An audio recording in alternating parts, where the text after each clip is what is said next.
বিসমিল্লাহির রহমানির রহিম।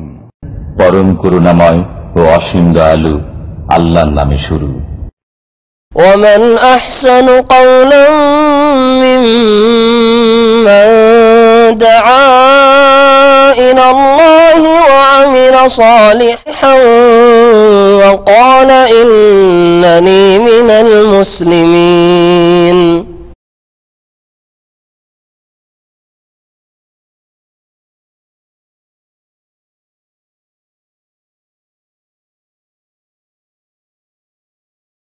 أعوذ بالله من الشيطان الرجيم. فلا تدع مع الله إلها آخر فتكون من المعذبين وأنذر عشيرتك الأقربين واخفض جناحك لمن اتبعك من المؤمنين فإن عصوك فقل إني بريء مما تعملون وتوكل على العزيز الرحيم الذي يراك حين تقوم وتقلبك في الساجدين إنه هو السميع العليم. هل أنبئكم على من تنزل الشياطين تنزل على كل أفاك أثيم يلقون السمع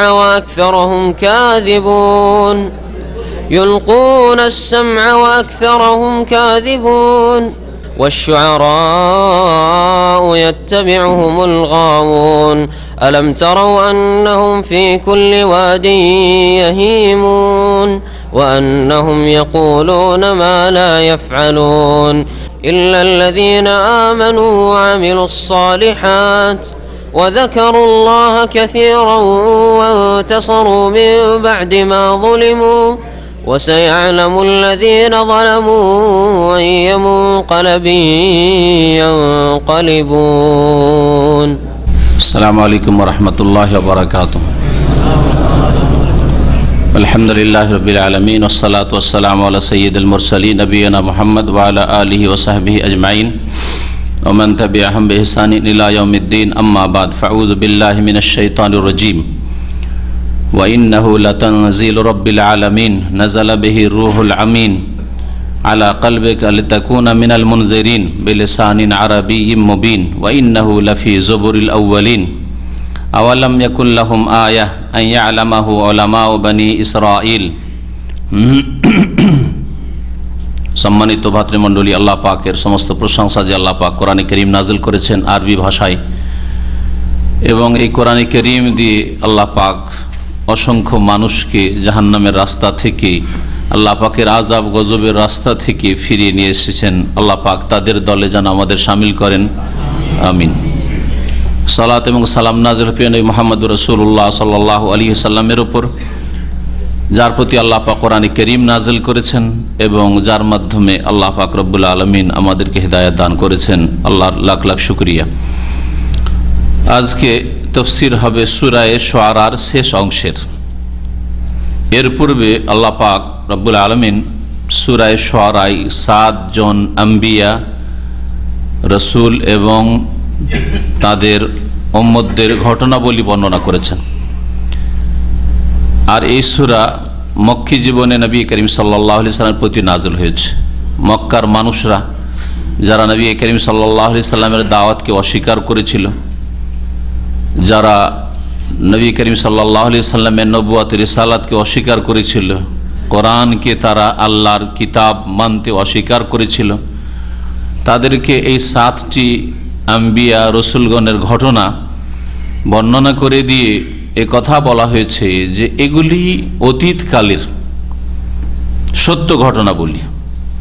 যদি মুহাম্মদ সাল্লাল্লাহু আলাইহি সাল্লাম নবী না হতেন আর মুহাম্মদ সাল্লাল্লাহু আলাইহি সাল্লাম যে কিতাব কোরআনে কারীম তোমাদেরকে পড়ে শোনাচ্ছেন সেটা যদি আল্লাহর বাণী না হতো, তাহলে তোমাদের মাঝে মুহাম্মদ লালিত পালিত হয়েছে। কোনখান থেকে এই মুহাম্মদ সাল্লাল্লাহু আলাইহি সাল্লাম তোমাদেরকে প্রাচীন যুগের ঘটনাবলী শোনাচ্ছে, যা সত্য ঘটনা, যার বহু নিদর্শন আজ পর্যন্ত মওজুদ রয়েছে, সেসব ঘটনা অস্বীকার করার কারো ক্ষমতা নাই। 7 জন আম্বিয়া রাসূলের ঘটনা আশা করি আপনাদের মনে আছে, যারা নিয়মিত শুনছেন। প্রথম মুসা আলাইহিস সালাম ঘটনা বর্ণনা করা হয়েছে।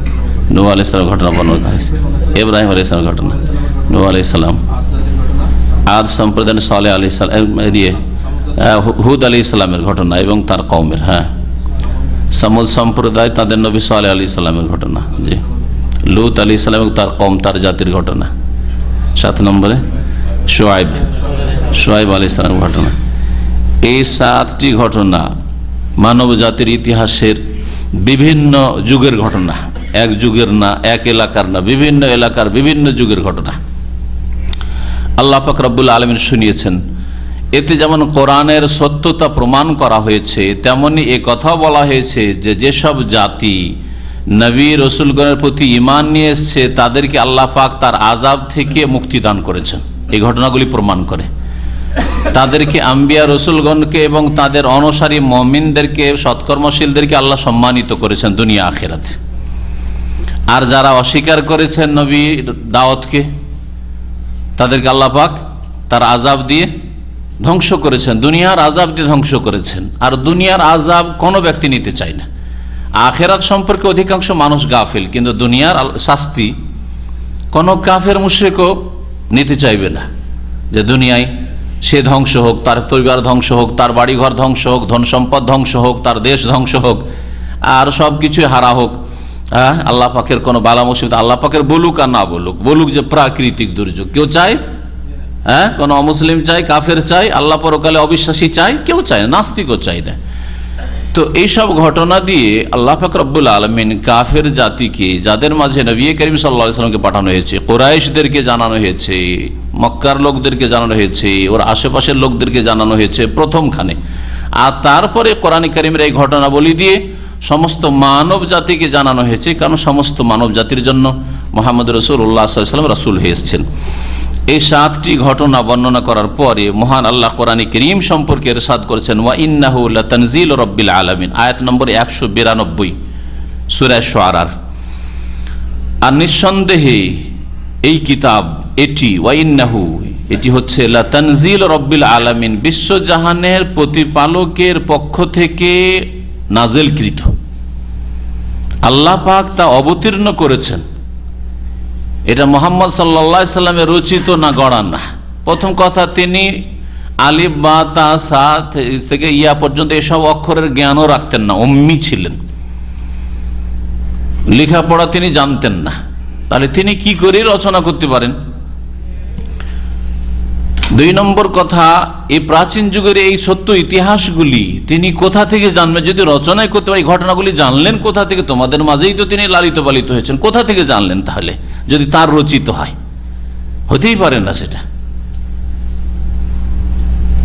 আল্লাহ পাক রব্বুল আলামিন তাই বলছেন যে নিঃসন্দেহে এই কোরআন কারীম রব্বুল আলামিনের, বিশ্বজাহানের প্রতিপালকের পক্ষ থেকে অবতীর্ণকৃত, নাজিল করা হয়েছে। তানজিল মানে মুনাজ্জাল, মাসদার ইসিম মাফউলের অর্থে রয়েছে। মুনাজ্জালুন মির রাব্বিল আলামিন, রব্বুল আলামিনের পক্ষ থেকে নাজিল করা হয়েছে। কে নিয়ে এসেছে? আল্লাহ পাক বলেছেন নাযালা বিহি রূহুল আমিন, তা নিয়ে অবতীর্ণ হয়েছে বিশ্বস্ত আত্মা। আর রূহুল আমিন বিশ্বস্ত আত্মা, তিনি কে?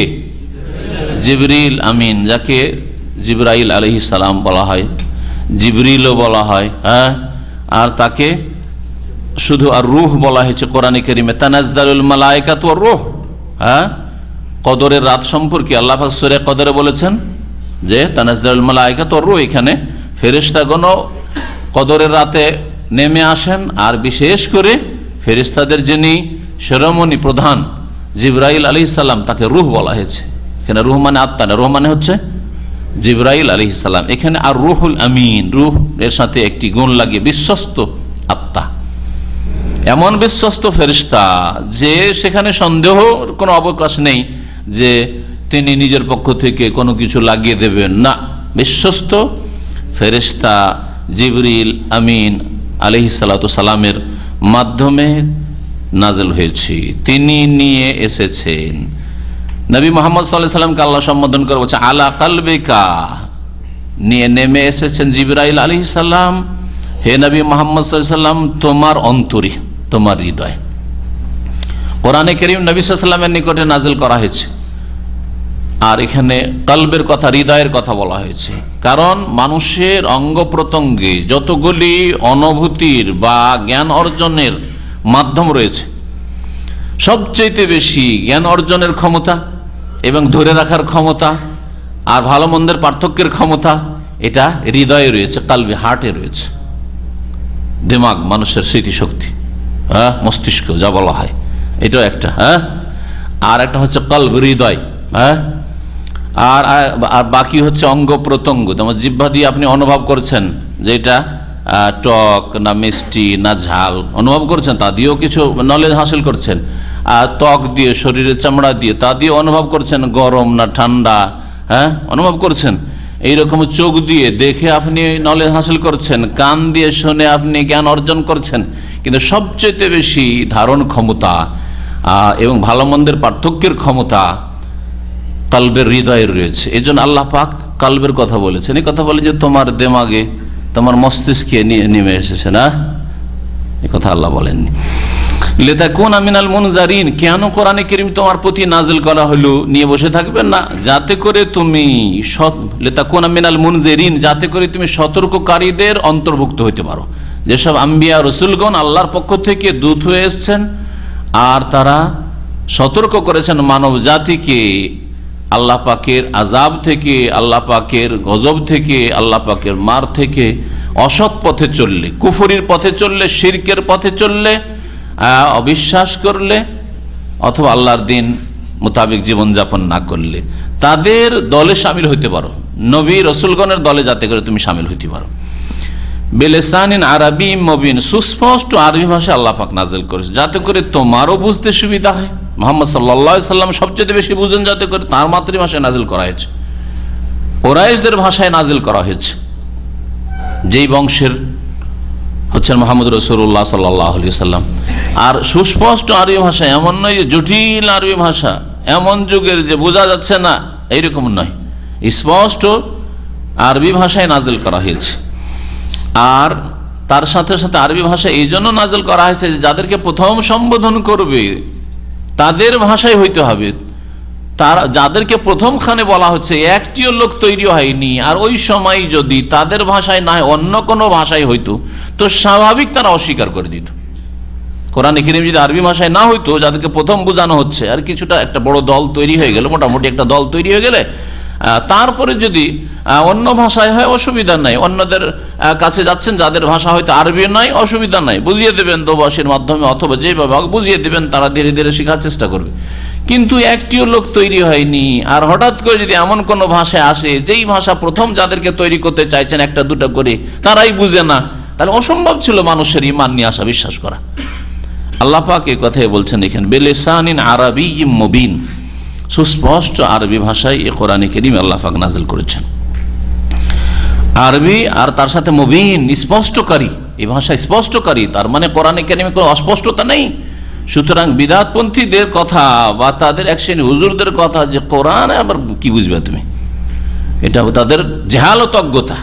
কোরআন সবচেয়ে স্পষ্ট, বরং হাদিসের চাইতে বেশি স্পষ্ট কোরআন কারীম।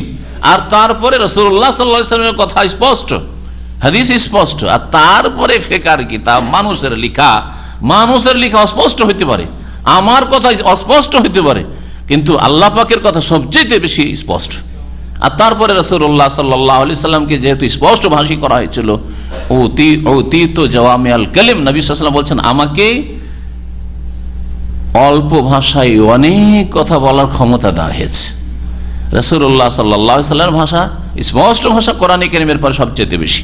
আর কেউ যদি বলে কোরআন হাদিস বোঝা কি চারটি কথা নাকি, কোরআন হাদিস বোঝা সম্ভব নয়, সুতরাং কি পড়ো, আরে অন্য কিতাব পড়ো, অন্য কিতাব পড়ো, তাহলে ইসলাম বুঝবে। এটা অন্তর বাঁকা, সেই জন্য কথা বলছে জেনে শুনে, আর না হলে অজ্ঞতার কারণে বলছে, হয় জাহেল, আর না হইলে জানে কিন্তু অন্তর হচ্ছে বাঁকা, কোরআন এবং হাদিসের দিকে আসতে দিতে চায় না, যার ফলে কোরআন এবং হাদিসের কাছে আসলে গোমর ফাঁস হয়ে যাবে। আর তাদের এই সব এত তরিকত আর থাকবে না, এক তরিকা শুধু মুহাম্মদ রাসূলুল্লাহ সাল্লাল্লাহু আলাইহি ওয়াসাল্লাম নিয়ে আসা তরিকা থাকবে, যেটা বরদাস্ত হয় না। ওয়া ইন্নাহু লাফি যুবুরিল আউয়ালিন, আর এই কোরআন কারীম নিঃসন্দেহে কোরআন কারীমের আলোচনা রয়েছে পূর্ববর্তীদের গ্রন্থরাজিতে। জবর, জাবুরের বহুবচন, জাবুর বিশেষ একটি কিতাবের নামও, যা দাউদ আলাইহিস সালামের উপর নাজিল হয়েছিল, জাবুর, তাই না? আর এমনি জাবুর মানে হচ্ছে গ্রন্থ, কিতাব। জাবুর মানে হচ্ছে কিতাব, তাহলে জবর মানে কুতুব, কিতাবের বহুবচন কুতুব, ওই রকমই জাবুরের বহুবচন হচ্ছে জবর। তো জবর মানে তাহলে এখানে কুতুব। আউয়ালিন মানে পূর্ববর্তী, আগের যে নবী রাসূলগণরা বা আগের উম্মতরা এসছে তাদের কিতাবাদিতে এই কোরআনে কারীমের আলোচনা রয়েছে। কোরআনে কারীম যদি মানুষের তৈরি হয় তো আগে তাওরাতে, ইনজিলে আর যেসব কিতাব আল্লাহ পাক নাযিল করেছেন সেই সব কিতাবই কোরআনে কারীমের কথা কেন আসবে, ভবিষ্যৎবাণী আর মুহাম্মদ রাসূলুল্লাহ সাল্লাল্লাহু আলাইহি ওয়াসাল্লামের আলোচনায় বা কেন আসবে, আর তার গুণাবলী কেন তাতে উল্লেখ হবে? তাহলে বোঝা যাচ্ছে যে কোরআনে কারীম আল্লাহ পাকের কিতাব, এজন্য আগের আম্বিয়া রাসূলগণের প্রতি নাযিলকৃত কিতাবে তার আলোচনা এসেছে। এটা হচ্ছে তাহলে ইন্নাহু মানে ইন্না হাযাল কোরআন, এই কোরআনে কারীমের আলোচনা আগের কিতাবাদিতে মওজুদ রয়েছে।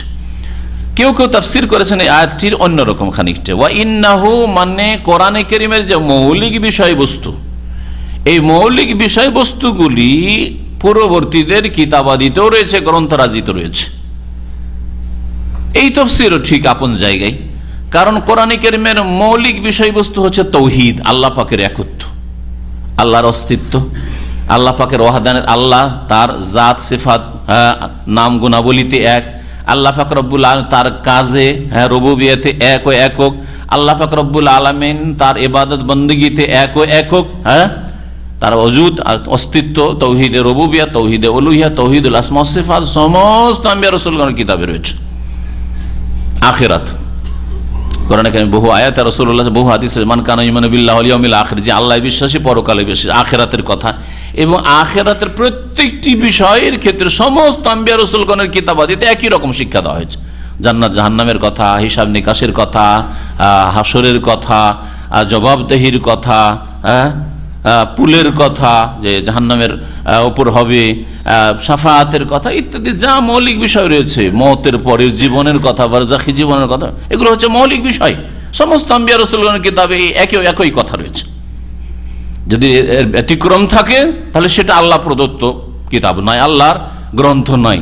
যেমন হিন্দু ধর্মে রয়েছে পুনর্জন্মের এই ভ্রান্ত বিশ্বাস, তাহলে স্পষ্ট যে এটা কোনো নবী রাসূলের দাওয়াত নয়, যে পুনর্জন্ম মানে মানুষ এসে যদি পৃথিবীতে ভালো কাজ করে তাহলে শূদ্রর ছেলে, চামার ডোম মেথরের ছেলে ব্রাহ্মণের ঘরে জন্মাবে। হ্যাঁ, পুনর্জন্মের আকীদা তাদের ভ্রান্ত আকীদা, ভ্রান্ত বিশ্বাস। আর যদি ব্রাহ্মণের ছেলে রাজাধিরাজা আর রাষ্ট্রপতি প্রধানমন্ত্রীর পরিবারের ছেলে মেয়েরা যদি অসৎ কাজ করে তাহলে ডোম মেথর হয়ে আগামী প্রজন্মে কিছুদিন পরে আবার জন্মাবে, মরে যাওয়ার পরে ওই ডোম মেথরের ঘরে জন্মাবে, আর না হলে মানুষই জন্মাবে না, কুকুর শৃগাল চন্ডাল হয়ে জন্মিবে। হ্যাঁ, ইত্যাদি ইত্যাদি সব ভ্রান্ত কথা। এইরকম কথা কোন নবী রাসূলগণের মাধ্যমে আসেনি, কোন কিতাবে, আল্লাহ প্রদত্ত কিতাবে আসেনি। আল্লাহ প্রদত্ত কিতাবে আখিরাতের প্রতি ঈমানের মৌলিক বিষয়গুলি সবগুলি একই রকমের। আখিরাত রয়েছে, দুনিয়ার পরে আখিরাত রয়েছে। এইরকমই আখলাক, উত্তম চরিত্র, যেগুলিকে উত্তম চরিত্র বলা হয়েছে দিনে ইসলামে, সেগুলি মুসা আলাইহিস সালামের দিনেও বলা হয়েছে, ঈসা আলাইহিস সালামের দিনেও বলা হয়েছে, নূহ আলাইহিস সালামের দিনেও বলা হয়েছে যে কোনগুলি উত্তম চরিত্র। নোংরা চরিত্র যেগুলি নোংরা আজকে, সেগুলি সেই যুগে নোংরা চরিত্র ছিল, তাই না? সমকামিতা পড়লেন লূত আলাইহিস সালামের যুগের ঘটনা। আজকেও নোংরামি, তখনও সেটা নোংরামি ছিল, এই জন্য আল্লাহর আযাব গজব নাযিল হয়েছিল। জিনা তখনও হারাম, এখনো হারাম। খুন করা এখনো হারাম, তখনও হারাম। মিথ্যা কথা বলা এখনো হারাম, তখনও হারাম ছিল। প্রত্যেক নবীর রাসূলের দাওয়াতে ছিল। হ্যাঁ, সততা, আল্লাহ ভীরুতা, এইভাবে যত ভালো গুণ রয়েছে, যত ভালো গুণগুলি রয়েছে, এগুলো হচ্ছে মৌলিক বিষয়। আত্মীয়দের সাথে সুসম্পর্ক রাখা, প্রতিবেশীর হক আদায় করা, মৌলিক বিষয় এগুলি। হ্যাঁ, এগুলির ক্ষেত্রে সমস্ত নবী রাসূলগণের দাওয়াতই এক। শাখা প্রশাখা, মাসলা মাসাইল, এগুলোর ক্ষেত্রে পার্থক্য ছিল। এই জন্য নবী করিম সাল্লাল্লাহু আলাইহি ওয়াসাল্লাম একটি হাদিস রয়েছে, আল আম্বিয়া বানুল আল্লাত আবুহুম ওয়াহিদ ওয়া উম্মাহাতুহুম শাত্তা। নবী রাসূলগণের উদাহরণ হচ্ছে বৈমাত্রীয় ভাইয়ের মতো। নবী রাসূলদের উদাহরণ হচ্ছে বৈমাত্রীয় ভাইদের মতো। বৈমাত্রীয় ভাই কাকে বলে? আবুহুম ওয়াহিদ, বাপ হচ্ছে এক। নবী সাল্লাল্লাহু আলাইহি ওয়াসাল্লাম হাদিসে রয়েছে উম্মাহাতুহুম শাত্তা, তাদের মা ভিন্ন ভিন্ন, তাদের মা ভিন্ন ভিন্ন। এই হাদিস দিয়ে কি বোঝানো হয়েছে? এই হাদিস দিয়ে বোঝানো হয়েছে যে সমস্ত নবী রসুলগণের মৌলিক দাওয়াত এক, যেমন বৈমাত্রীয় ভাই বোনদের বাপ হচ্ছে এক, তেমনি সমস্ত নবী রসুলগণের দাওয়াতের মৌলিক বিষয় তাওহীদ, রিসালাত, আখিরাত, আল্লাহ প্রদত্ত বিধান মোতাবেক জীবনযাপন, আখলাক হাসান, উত্তম চরিত্র গড়ে তোলা, নোংরা চরিত্র বর্জন করা ইত্যাদি। এই সমস্ত বিষয়ে বাপ যেমন এক, বৈমাত্রীয় ভাই বোনদের ঠিক তেমনি মৌলিক বিষয় সমস্ত নবী রাসূলগণের দিনের এক।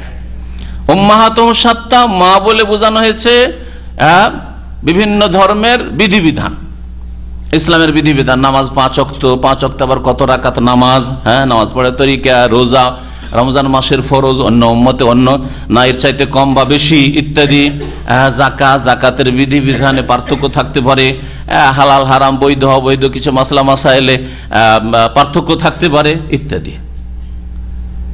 এইভাবে নবী করিম সাল্লাল্লাহু আলাইহি সাল্লাম সমস্ত নবী রাসূলগণের দাওয়াতের আসল রূপটাকে তুলে ধরেছেন এক ছোট্ট একটি হাদিসে।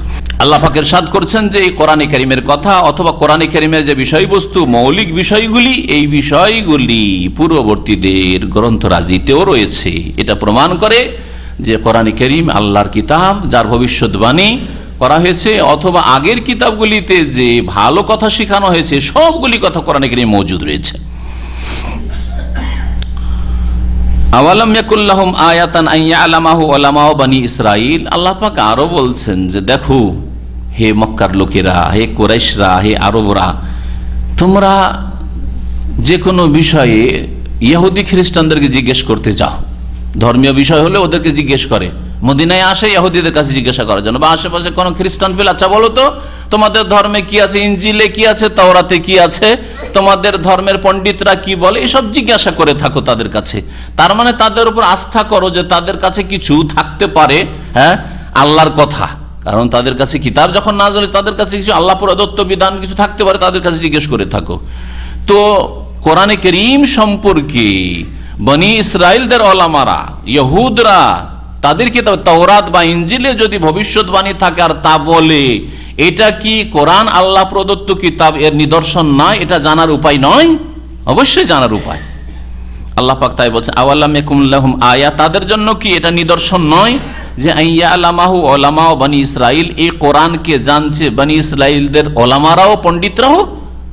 বনি ইসরাইলদের পণ্ডিতরা কোরআনকে জানছে যে কোরআনের সম্পর্কে ভবিষ্যৎবাণী রয়েছে, কোরআন যার প্রতি নাজিল হবে মুহাম্মদ সাল্লাল্লাহু আলাইহি সাল্লাম আহমদ, তার সম্পর্কে ভবিষ্যৎবাণী রয়েছে। তাহলে এটা কি মক্কার লোকদের জন্য শিক্ষার বিষয় নয়? এটা কি তাদের জন্য নিদর্শন নয় যে যার মাধ্যমে জানবে যে মুহাম্মদ সাল্লাল্লাহু আলাইহি ওয়াসাল্লাম রাসূল আসলে ভবিষ্যৎবাণী হয়েছে, তিনি চলে এসেছেন, আর তার উপর যে কিতাব নাযিল হয়েছে এটা আল্লাহর পক্ষ থেকে, সুতরাং আমাদেরকে দৌড় দেওয়া উচিত তার প্রতি ঈমান নিয়ে আসার জন্য এবং সেই কোরআনী জীবন গড়ার জন্য। আল্লাহ পাক তারপরে ইরশাদ করছেন যে কোরআনে কারীম আরবি ভাষায় কেন করলাম, অন্য ভাষায় কেন নাজিল করলাম, ল্যাটিন ভাষায় কেন করলাম না, সংস্কৃত ভাষায় কেন করলাম না, ফার্সি ভাষায় কেন নাজিল করলাম না, যেগুলি প্রাচীন ভাষা সেগুলি ভাষায় কেন আল্লাহ নাজিল করলেন না, আরবি ভাষায় কেন? ওয়ালাউ নাযালনাহু আলা বাযিল আজামিয়িন, অথবা আরবি ভাষায় নাজিল হইল কিন্তু রাসূল যার প্রতি নাজিল হয়েছে সে আরব ভাষী না, সে ভারতীয় যদি হইতো, সে যদি রোমান হইতো, ইউরোপের হইতো, সে যদি আফ্রিকান হইতো, কি সমস্যা দেখা দিত? অবশ্যই সমস্যা দেখা দিত। আরবি কোরআন আর নাজিল হয়েছে আফ্রিকান ওয়ান আরবের উপর, আরবি কোরআন আর একজন হিন্দি পাকিস্তানের উপর নাজিল হয়েছে, বাঙালির উপর নাজিল হয়েছে, চলতো মুশকিল হয়ে যেত, মানতে চাইতো না। এই কেমন কথা? যেমন কোরআনিক অন্য আয়াতে বলেছে, তাহলে আরব মুশরিকরা বলতো আরবি আজামি, আরে কোরআন বা ভাষা তো হচ্ছে আরবি, আবার নাজিল হয়েছে আজমি ওয়ান আরবের উপরে, কেমন কথা হইল? ভাষা যখন আরবি তো আরবির ওপর কেন নাজিল? তখন ওই অজুহাত পেশ করে অস্বীকার করতে, মানতে না। তখন আত্ম অহংকারে ফুলে পড়তে,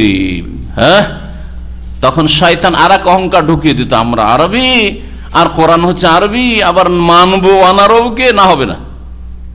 মক্কার লোকের এভাবে কুফরি করে দিত, যাদের কাছে প্রথম দাওয়াত পাঠাও তারা অস্বীকার করে দিত। যদি এই দাওয়াত প্রথমখানে যেই ভাষার নবী সেই দেশে কিন্তু আরবি ভাষায়, তাহলে তারা অস্বীকার করে দিত, এই ভাষা বুঝি না, মানবো না আমরা। শয়তান ওই রাস্তা দিয়ে ঢুকতো, অন্তরে আরো গুমরা করে দিত। এই জন্য আল্লাহ পাক রব্বুল আরবি রাসূলের উপর আরবি ভাষায় কোরআন নাযিল করেছেন। ওয়ালাউ নাযালনাহু আলা বাযিল আজামিন, আল্লাহ বলছেন যদি আমি এই কোরআনে কারীমকে কোন আরবের প্রতি নাজিল করতাম, অনারব রাসূল, আর তার উপর কোরআন নাজিল করতাম, তো দুটো অবস্থা হইতো, হয় আরবি ভাষায় নাজিল হইতো অথবা অনারব যেহেতু রাসূল সুতরাং তার ভাষায় নাজিল হইতো। যদি ধরে নেন তার ভাষায় নাজিল হলো, হ্যাঁ সংস্কৃত ভাষায় নাজিল হল, রাসূল সংস্কৃত ভাষার, হ্যাঁ বা ফার্সি ভাষার, আর ফার্সি ভাষায় নাজিল, এইরকম যদি হইতো, আর মক্কায় যদি পাঠিয়ে দেওয়া হইতো তাহলে দাঁড়াই দিয়ে দিত। আরবি ভাষায় নাজিল হয়েছে, আরবি রাসূল তাদের বংশের, আর তাদের মাঝে লালিত পালিত হয়েছে, সারা জীবন ধরে সবাই ভালো করে চিনত যে এই মানুষের মতো মানুষ জীবনে দেখিনি, এত সুন্দর চরিত্রের মানুষ জীবনে দেখিও নি শুনিনি পৃথিবীতে, সবাই জানতো, বিশ্বাস করত।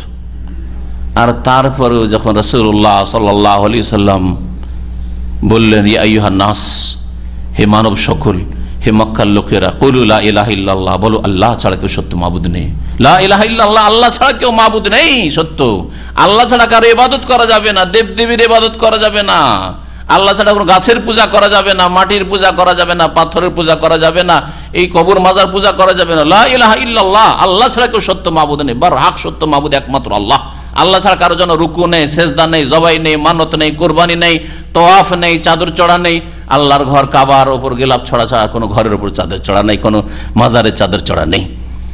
লা ইলাহা ইল্লাল্লাহ বলে, এটা হচ্ছে লা ইলাহা ইল্লাল্লাহ। লা ইলাহা ইল্লাল্লাহ মানে এই না যে মন্ত্র পড়ে নিন আর কবরে চাদর চড়াইছেন, কবরে ফুল দিচ্ছেন, কবরে সিজদা করছেন, কবরে খাসি মোরগ জবাই করছেন, আর কবরওয়ালার কাছে রোগ ভালো করা চাইছেন, কবরওয়ালার কাছে ছেলে মেয়ে চাইছেন, হ্যাঁ সব কিছুই করছেন যা হিন্দুরা দেবদেবীর কাছে করে, আপনিও কবর মাজারে করছেন। শুধু পার্থক্যই যে আপনি লা ইলাহা ইল্লাল্লাহ পড়ছেন, কোনো কাজে আসবে না লা ইলাহা ইল্লাল্লাহ, নিজের লা ইলাহা ইল্লাল্লাহকে নিজেই ধ্বংস করে দিচ্ছেন। কুলু লা ইলাহা ইল্লাল্লাহ, যখন নবী করিম সাল্লাল্লাহু আলাইহি ওয়াসাল্লাম বললেন লা ইলাহা ইল্লাল্লাহ বলো, তুফলিহু, তাতেই তোমাদের সার্বিক কল্যাণ রয়েছে, তখন তারা অধিকাংশই শত্রু হয়ে গেল। অল্প হাতে গোনা কয়েকজন ছাড়া ধীরে ধীরে তাও একটা দুটা করে আসছে, আর বাকি সকলে শত্রু হয়ে গেল, চিন্তা করুন।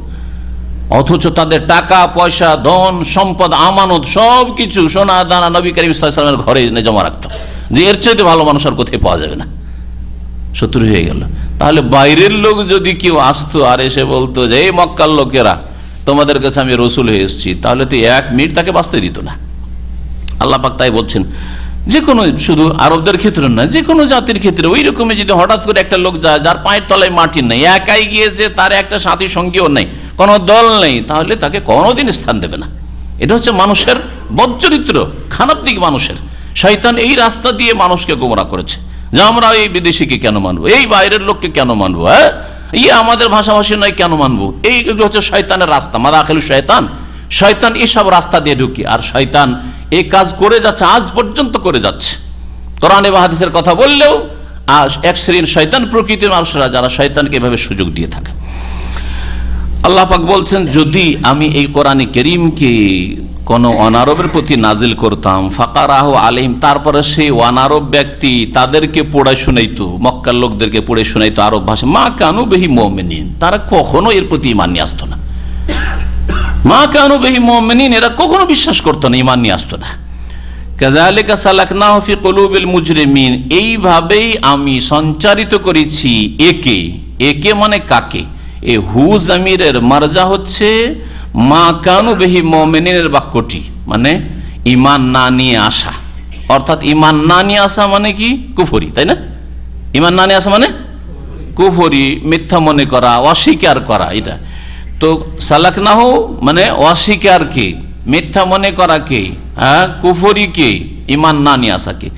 এইভাবেই আমি সালাকনাহু সঞ্চারিত করেছি এই কুফরিকে, ঈমান না নিয়ে আসাকে, অস্বীকার করাকে অপরাধীদের অন্তরে। যারা অপরাধী তাদের অন্তরে কুফরিকে এইভাবে আমি ঢুকিয়ে দিয়েছি, সঞ্চারিত করেছি। কাফের যারা হয়ে থাকবে আর কাফের হয়ে যারা মারা যাবে তাদের অন্তরে এইভাবে কুফরি ঢুকেছে, অস্বীকার ঢুকেছে, আর অহংকার ঢুকেছে যে না আমরা ঈমান নিয়ে আসবো না। লা ইউমিনুনা বিহি হাত্তা ইয়ারাউল আযাবাল আলীম, অতক্ষণ পর্যন্ত এরা বিশ্বাস করবে না, ঈমান নিয়ে আসবে না যতক্ষণ পর্যন্ত এরা যন্ত্রণাদায়ক আযাব, শাস্তি না প্রত্যক্ষ করেছে, দেখেছে। আবু জাহাল, আবুল হাব, হ্যাঁ, আর এইরকম বড় বড় কাফের নেতারা, ওতবা, শাইবা, রবিয়া, ওয়ালিদ, হ্যাঁ, বড় বড় কাফের নেতারা বদর পর্যন্ত আসলো। আর বদরে এসে 70 জন, 313 জনের হাতে 1000 জন সামনে আসছে, তারপরেও এইরকম লাঞ্ছিত অপদস্থ হইল, এইরকম ভাবে তারা ক্ষতিগ্রস্ত হইল, তারপরেও চোখ খুলল না। হ্যাঁ, যখন আযাবে আলিম দেখে নিয়েছে, মওতের মুখোমুখি হয়ে গেছে, দুনিয়া থেকে বিদায় নিয়েছে আবু জাহাল আর আবু জাহালের দলেরা 70 জন, তারপরে কূপে লাশগুলি পড়ে আছে, তখন বুঝতে পেরেছে। এখন ঈমান নিয়ে আসতে চাইছে ফেরাউনের মতো। আর নবী করিম সাল্লাল্লাহু আলাইহি ওয়াসাল্লাম বলেছেন, প্রত্যেক কওমে ফেরাউন রয়েছে, আর হাযা ফিরআউন হাযিহিল উম্মাহ, এই আবু জাহাল হচ্ছে এই উম্মতের ফেরাউন।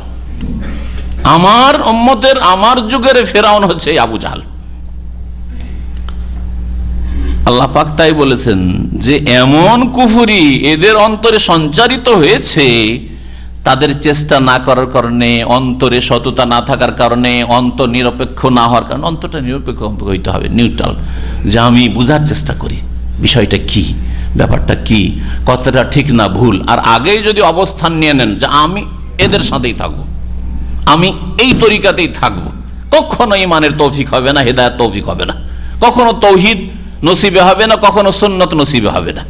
প্রথম অবস্থান তৈরি করে তারপরে দলিল প্রমাণ খুঁজবেন, এটা হেদায়েতের পথ নয়। হেদায়েতের পথ হচ্ছে অন্তরকে খালি করে দেন, যে আমি কোরআন এবং হাদিস অন্তরে ঢোকাবার জন্য, আল্লাহ এবং রসুলের কথা অন্তরে ঢোকাবার জন্য সবসময় প্রস্তুত, আর তারপরে খোঁজাখুঁজি করেন দলিল, আল্লাহর কথা কি বলে, রসুলের কথা কি বলে সাল্লাল্লাহু আলাইহি ওয়াসাল্লাম, তাহলেই হেদায়েত নসিব হবে।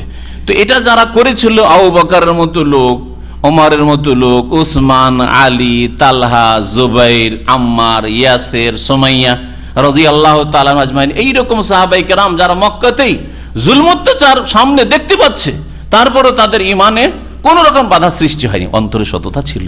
হ্যাঁ, নিরপেক্ষ দৃষ্টি নিয়ে চিন্তা করার চেষ্টা করেছে, যে চিন্তা করিবে বিষয়টা, মুহাম্মদ সাল্লাল্লাহু আলাইহি ওয়াসাল্লাম এতদিন কোন একটা ছোট মিথ্যা কথাও দেখলাম না, দুনিয়ার লোভের ক্ষেত্রে মিথ্যা কথা দেখলাম না, আর এই ধর্মের নামে মিথ্যা কথা বলে স্বার্থটা কি? ওকে তো আমরা রাজত্ব দিতে চাই, রাজত্বও চাই না, ধন দৌলত দিতে চাই, ধন দৌলত চাই না, তো উদ্দেশ্য আর কি রয়েছে? এই লোক মিথ্যা কথা কেন বলবে? আল্লাহ পাক এদেরকে ঈমানের তৌফিক দিয়েছে। কিন্তু যারা বলে যে না, এর কথা কেন মানা যাবে, এর কথা মানা যাবে না, না না, আমাদের বাপদাদা মূর্খ ছিল নাকি, আমাদের পূর্বপুরুষরা বুঝতো না, এত বড় বড় সব, এই মুহাম্মাদের দাদা আব্দুল মুতালেব এত বড় নেতা বুঝে না, ওর দাদার বা হাশেম এত প্রভাবশালী মানুষ, এ বুঝেনি। হ্যাঁ, এইরকম যারা বলবে তাদেরকে আল্লাহ পাক হেদায়েত করবে না, তাদেরকে হেদায়েত করবে না। আগে অবস্থান নিয়েছে, আমি এখানেই থাকবো, আমি যাবো না এখান থেকে। আল্লাহ পাক তাই বলছেন যে এরা ঈমান নিয়ে আসবে না, হাত্তা ইয়ারাউল আযাব আল আলিম, যতক্ষণ পর্যন্ত এরা কঠোর শাস্তি না দেখে নেবে, প্রত্যক্ষ না করে নেবে। আর কঠোর শাস্তি মানে ওই মওতের মুখে যখন পতিত হবে, আর তখন আল্লাহ পাকের আযাব চোখে দেখে নিয়েছে, আর ফেরার সময় নেই, সংশোধনের সময় নেই। সেই সময় ফেরাউনও, মুসার জামানার ফেরাউনও ফিরতে চেয়েছিল, আর প্রত্যেক জামানার ফেরাউন আর বেদিন আর পাপিষ্ট ফিরতে চাইবে, কিন্তু আল্লাহ বলবেন কাল্লাহ রব্বির জিউন, তারা বলবে আল্লাহ ফিরিয়ে দাও, আল্লাহ ফিরিয়ে দাও, আল্লাহ ফিরিয়ে দাও। আল্লাহ পাকের পক্ষ থেকে জবাব আসবে যে কাল্লা, কোশ্চিন কালেও না, কখনো ফেরানো হবে না। ইন্নাহা কালিমাতুন হুয়া কাইলুহা, বলতে দাও। ফেরেশতাদেরকে আল্লাহ বলবেন এই পাপিষ্ট অপরাধীদেরকে বলতে দাও, আমিন ওয়ারাইহিম বারযাখুন ইলা ইয়াউমি ইউবাসুন, কিয়ামত পর্যন্ত এদের সামনে আর প্রাচীর তৈরি হয়ে গেছে, আর কখনো পৃথিবীতে ফিরবে না। এটা আরো স্পষ্ট প্রমাণ করে যে মানুষ মারা যাওয়ার পরে তাদের মাঝে আর পৃথিবীর মাঝে আর বারযাখ, আর সৃষ্টি, প্রাচীর সৃষ্টি হয়ে যায়। আল্লাহ পাক তুই কখনো ফিরে আসবে না, আল্লাহ পাক এই প্রাচীর সৃষ্টি করে দেন। সুতরাং পুনর্জন্মের আকীদা হিন্দুদের বাতিল এই আয়াত দ্বারা। তারপরে বিদআতপন্থীদের অনেকের আকীদা যে বাপ মা মরে যাওয়ার পরে শয়তান বাপ মায়ের রূপ ধরে আসবে, যে আমার বাপ চলে এসছে, আমার মা চলে এসছে, দেখেছি। হ্যাঁ, অমুক হুজুরে কিবলা চলে এসছে, দেখছি 500 বছর আগে, 700 বছর আগে মারা গেছে, বলছে হারাম শরীফ অমুক হুজুর সাহেবকে দেখলাম, পীর সাহেবকে দেখলাম। হ্যাঁ, এগুলি শয়তানি কথা, এই কোরআন অস্বীকার করে এগুলি কথা। জি, এইরকমই বিদআতপন্থীদের আকীদা যে শবে বরাতে যত লোক আত্মীয় স্বজন মারা গেছে, ওই বুড়ি বিধবাগুলি বসে যে আমার স্বামী আজকে আসবে, সেজন্য হালুয়া রুটি করে নিয়ে বসে থাকে। ভ্রান্ত আকীদা, এই কোরআনের আয়াত অস্বীকার করে। আমিন ওয়ারাইহিম বারযাখুন ইলা ইয়াউমি ইউবাসুন, কিয়ামত পর্যন্ত আর তৈরি করে দেওয়া হয়েছে তাদের পেছনে, সুতরাং এদিকে আর ফিরে আসতে পারবে না, চলে গেছে, আর তৈরি করে দেওয়া হয়েছে বারজাখ, পর্দা আল্লাহ পাক লাগিয়ে দিয়েছেন এমন প্রাচীর আল্লাহ পাকের যে কখনো ফিরে আসতে পারবে না। তাহলে কেউ যদি দেখে, শয়তানকে দেখছে, জিনকে দেখছে। যে জিন রাত দিন তার বাবার সাথে থাকতো, তার মায়ের সাথে থাকতো, তার ওই হুজুরের সাথে থাকতো, পীরের সাথে থাকতো, সেই জিন তার রূপ ধরে এবং তার চাল চলন ভাষা সব শিখে গেছে, ওই রকমই কথা বলছে। কখনো মনে করবেন যে সেই লোককে দেখলাম, কারণ এটা কোরআনকে অস্বীকার করে। আল্লাহ পাক তারপরে ফাইয়াতিয়াহুম বাগতাতাম ওয়া হুম লা ইয়াশউরুন, এই কঠোর শাস্তি তাদের কাছে হঠাৎ করে এসে যাবে এমন অবস্থায় যে ওয়া হুম লা ইয়াশউরুন, তারা টেরও পাবে না, বুঝতেও পারবে না, ভাবতেও পারে না যে এইরকম হঠাৎ করে আযাব আসতে পারে।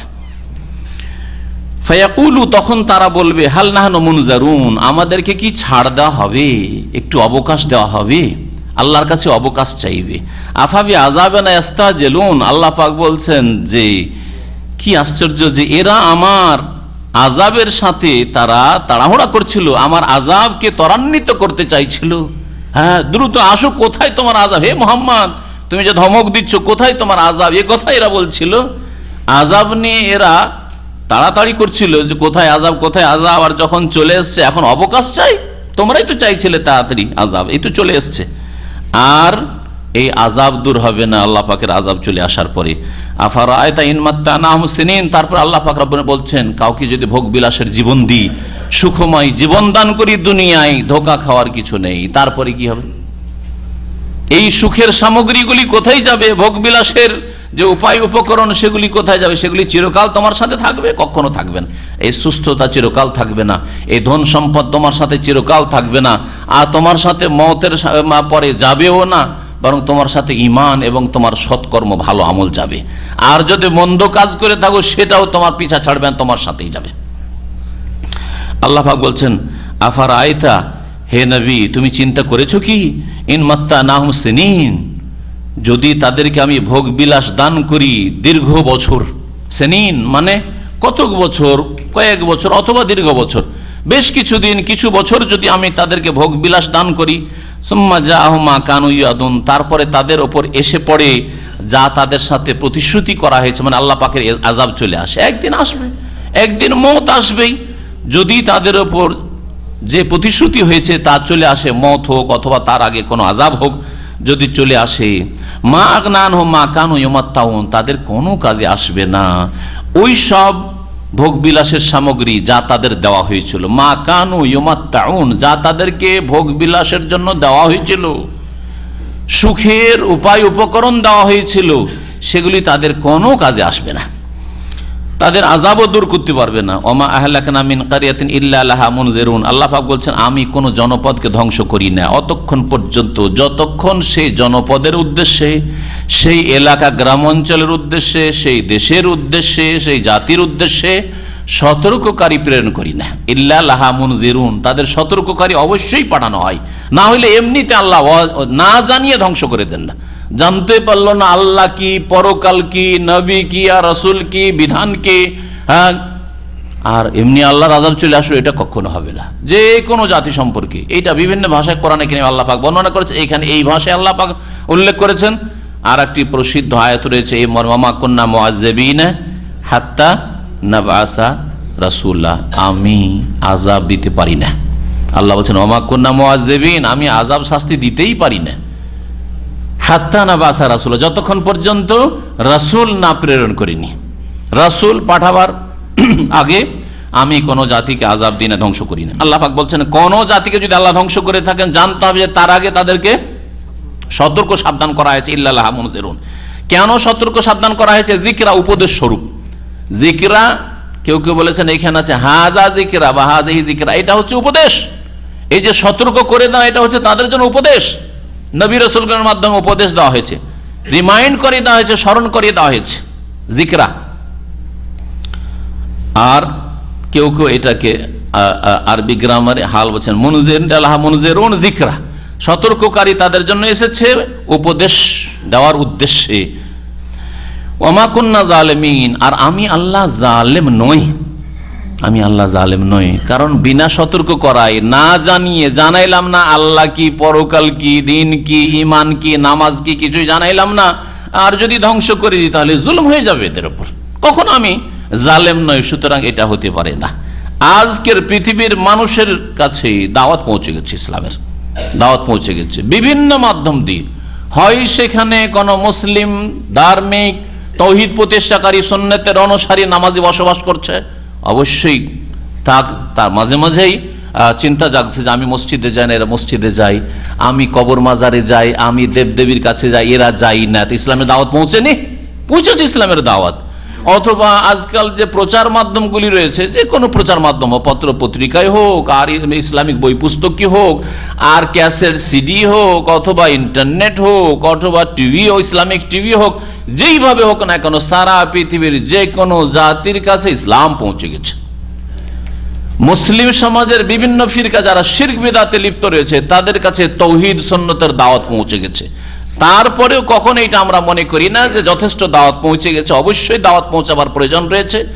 আর ইসলামের দাওয়াত সম্পর্কে অস্পষ্টতা হয়তো রয়েছে, অথবা সংশয় রয়েছে বিভিন্ন, সেসব সংশয় দূর করার প্রয়োজন রয়েছে, যাতে করে তাদের সামনে স্পষ্ট ভাষায় কোরআন এবং হাদিসের তৌহিদ সুন্নতের দাওয়াত পৌঁছে যায় অমুসলিমদের কাছে। এবং মুসলিম যারা ইসলাম থেকে দূরে সরে রয়েছে, ফরজ অজেব থেকে দূরে সরে রয়েছে, হারামে ডুবে রয়েছে, অথবা ইসলামের নামে শিরক বিদআত করছে, তৌহিদের জায়গায় তারা শিরক করছে, সুন্নতের জায়গায় বিদআত করছে, তাদের কাছে দাওয়াত তো পৌঁছেছে। তারপরেও আল্লাহ পাক যেন আমাদের আরো বেশি তৌফিক দান করেন যে মানব জাতির কাছে উত্তম পন্থায় আমরা যেন কোরআন এবং হাদিসের দাওয়াত, তৌহিদ সুন্নতের দাওয়াত পৌঁছাতে পারি।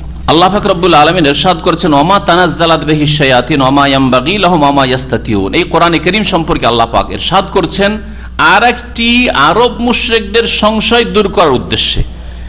মক্কার মুশরিকরা নবী করিম সাল্লাল্লাহু আলাইহি সাল্লামকে বিভিন্ন ভাষায় আখ্যায়িত করত, না মানবে না উদ্দেশ্যে, মানব নাই মোহাম্মদকে, সুতরাং একে বিভিন্ন নাম দিই আর মানুষের মাঝে ঘৃণা ছড়ায়। তার মধ্যে একটি অস্ত্র ছিল যে মোহাম্মদ হচ্ছে গণক, কাহিন, গণক। এর কাছে জিন শয়তান আসে রাতের অন্ধকারে, আর কানে কানে যা বলে যায় সকালে আমাদেরকে শোনায় আর বলে এগুলো কোরআন। শয়তান আসে এর কাছে, এটা একটা কথা বলতো তারা। আল্লাহ বিভিন্ন আয়াতে কোরআনে কারিমে এই বিষয়টিকে অস্বীকার করেছে। মুহাম্মদ সাল্লাল্লাহু আলাইহি ওয়াসাল্লাম গণক নন, গণকদের লক্ষণ আলাদা। মুহাম্মদ সাল্লাল্লাহু আলাইহি ওয়াসাল্লামের কাছে জিন শয়তান আসে না, বরং ফেরেশতা মালায়েকা যারা পুত পবিত্র তারা আসে। শয়তান হচ্ছে নাপাক, নোংরা চরিত্রের, নোংরা চরিত্র যাদের, তারা কখনো পাক পবিত্র কথা নিয়ে আসতে পারে না, তার কাছেও যেতে পারে না, ধারে কাছেও যেতে পারে। আর আরব মুশরিকদের, মক্কার কাফেরদের আর একটি সংশয় ছিল বা আর একটি কথা ছিল মানুষের মাঝে ঘৃণা ছড়াবার জন্য, আর মুহাম্মদ সাল্লাল্লাহু আলাইহি ওয়াসাল্লামের দাওয়াত থেকে দূরে রাখার জন্য, আর মানুষকে ভুল বোঝানোর জন্য, পথভ্রষ্ট কাজ বেকুব বানাবার জন্য।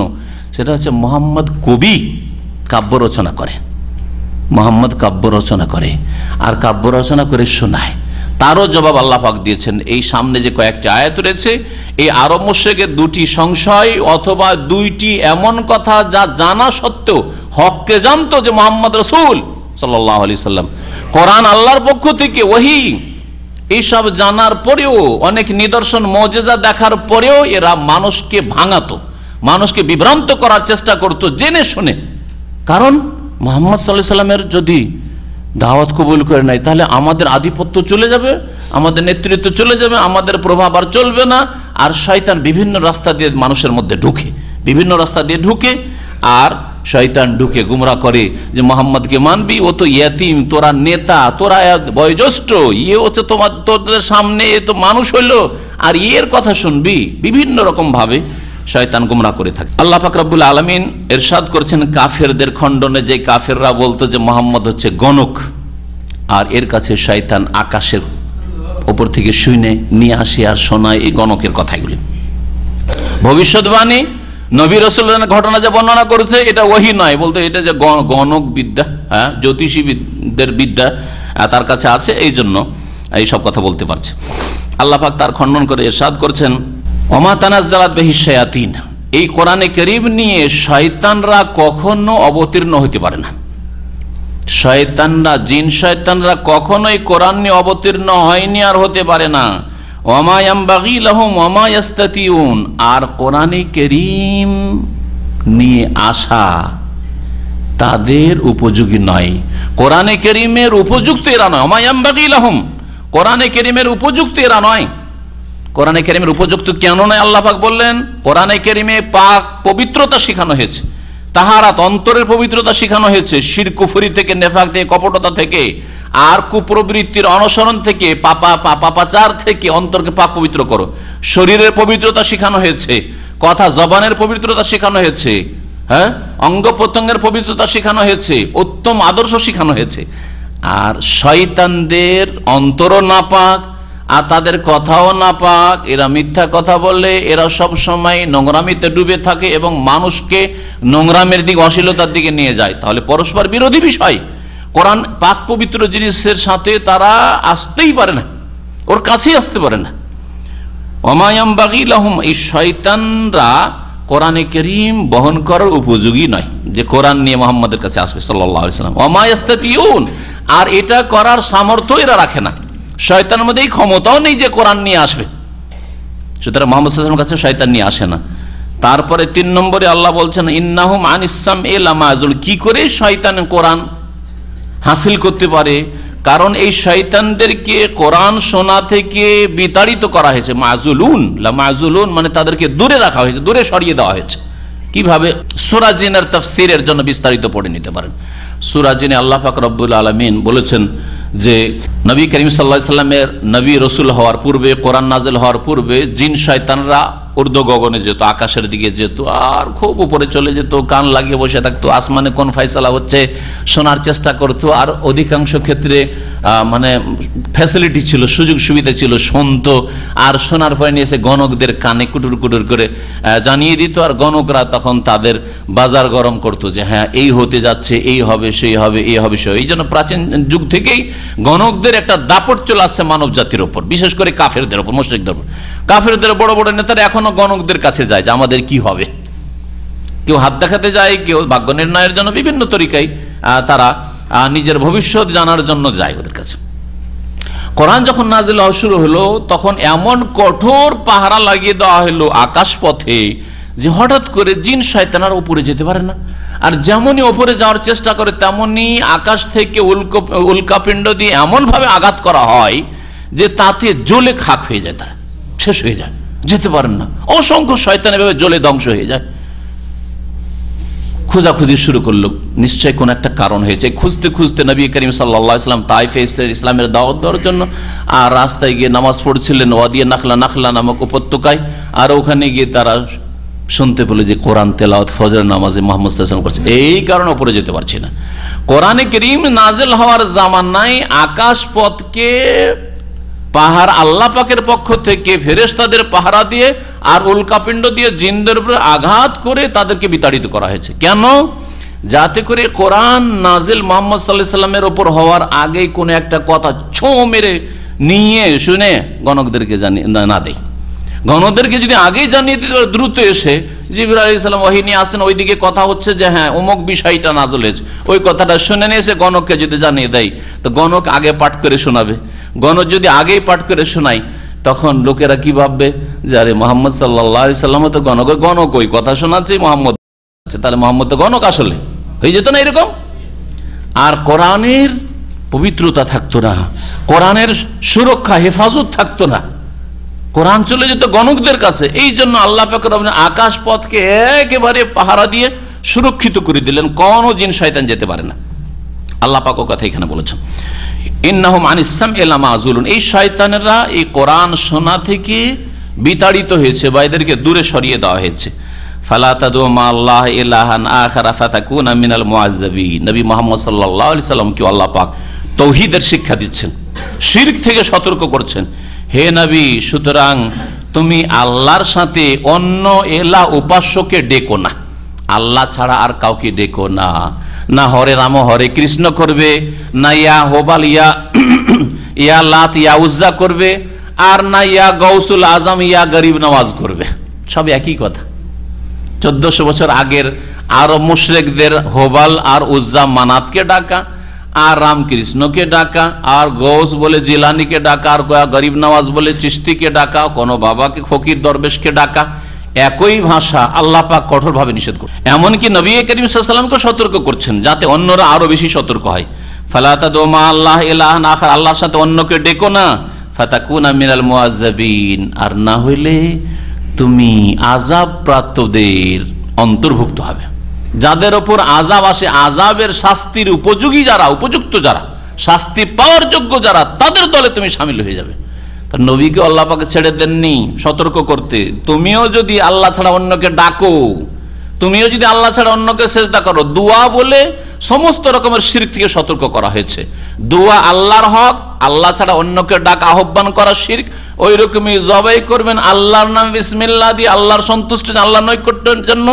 অন্যের নামে জবাই, অন্যের সন্তুষ্টির জন্য জবাই করা, পীর দরবেশ আর মাজারওয়ালার ওই যে কবরে আছে বাবা, তার জন্য জবাই করা, অথবা কোনো দেবদেবীর জন্য জবাই করা, ওইটা একই।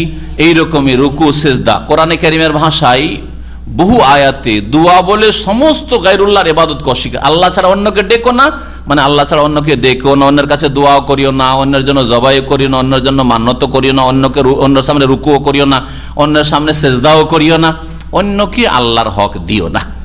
একটি ভাষা দিয়ে সমস্ত রকমের শিরক থেকে সতর্ক করা হয়েছে।